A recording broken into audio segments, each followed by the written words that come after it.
Where PG to LA, fellas, get your poster board and Sharpies out. Paul George is all about the homecoming, and it's no secret. According to the Sporting News, the SoCal native made it clear to his teammates that he wants to play for the purple and gold. Max, should Magic Johnson and the Lakers make this happen and trade for him? Absolutely not. I do not get these arguments why they should trade for Paul George on so many levels. Look, the NBA has it set up that if the guy's already on your team, you can bust through the salary cap. No, there's a salary cap. You can't just sign whoever you want.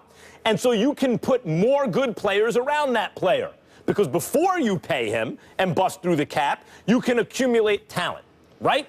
So you have limited resources. What history has shown is that unless it's someone like Kareem Abdul-Jabbar, someone who you get that guy, you're winning championships if you put him with anybody. Unless it's someone like that, you don't, or Shaquille O'Neal or someone, you don't make the trade. You wait till they're a free agent and you sign them.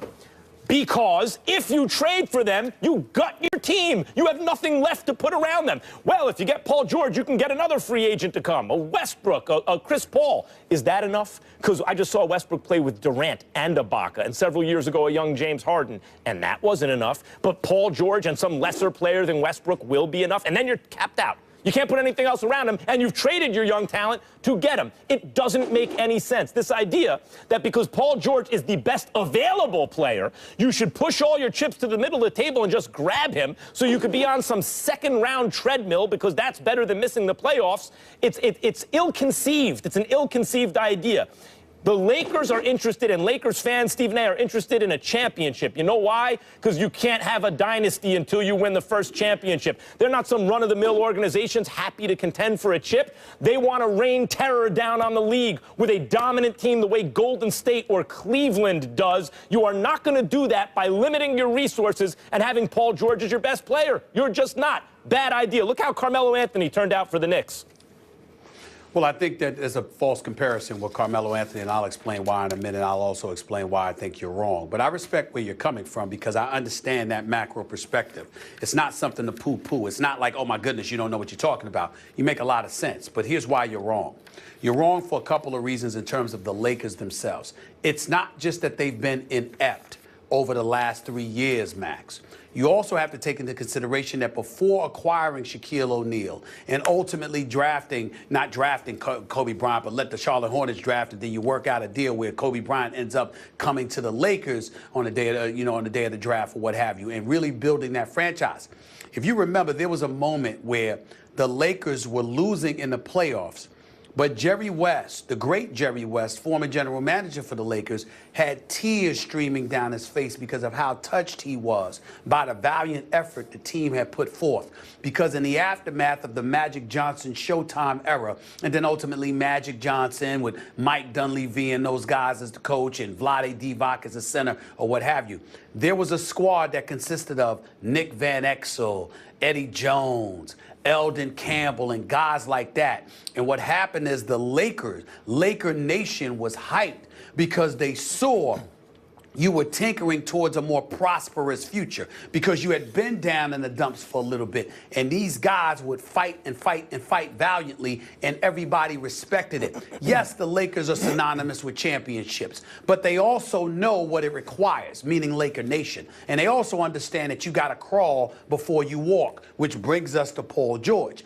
When you talk about acquiring Paul George, Max Kellerman, the dude is 26 years old. He ain't 36. He's 26 years old. He's averaged 23 points per game over the last 2 years. This year, he averaged 23 points. He's shooting 46% from the field. He's shooting 39% from three-point range. And you have guys like LeBron and others who respect his star status. He might be a notch below LeBron, but he's still a star, even though he had a bad game 7 years ago against Miami, which is still held against him to this very day. My only point in saying all of that to you is to say this.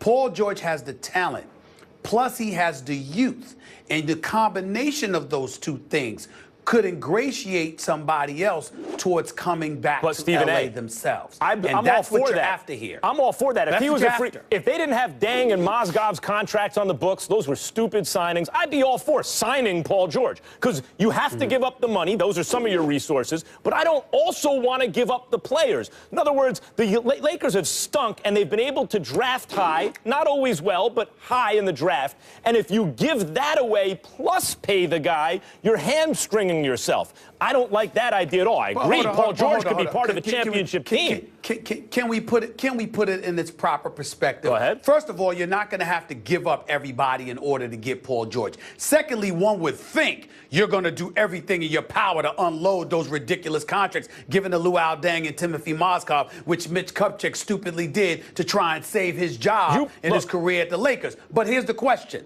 D'Angelo Russell, Julius Randle, Larry Nance Jr., Brandon Ingram. I'm saying I understand that you like them, but I'm like, you trying to tell me if I got to lose two of those dudes, two of the four to get Paul George, that's a problem? Well, it's not a problem. Well, because you could have Paul George just for the money. I just want to point out something to you about the Van Exel teams. No, you can't. He's got to play. He's got a contract next year. Then he's got to play the year after. But who cares? The Lakers aren't ready to win anything next year anyway. My point is the Van Exel, Eddie Jones teams, that's a good thing to bring up because the lesson there to me is when the Chicago Bulls had MJ and Scottie Pippen and were dominating, what Jerry West saw is, nope, we don't have time. It's not time yet. Just like Danny Ainge this year said, nope, don't make that trade yet for Paul George or Jimmy Butler because the Cavs are still there. We ain't going to beat them yet. What he did was he maintained a fun and flexible roster that was playoff worthy, obviously wasn't going to make a run at a championship. And when the time was right, when Shaquille O'Neal, when Kobe Bryant in the draft presented themselves, he had enough flexibility and talent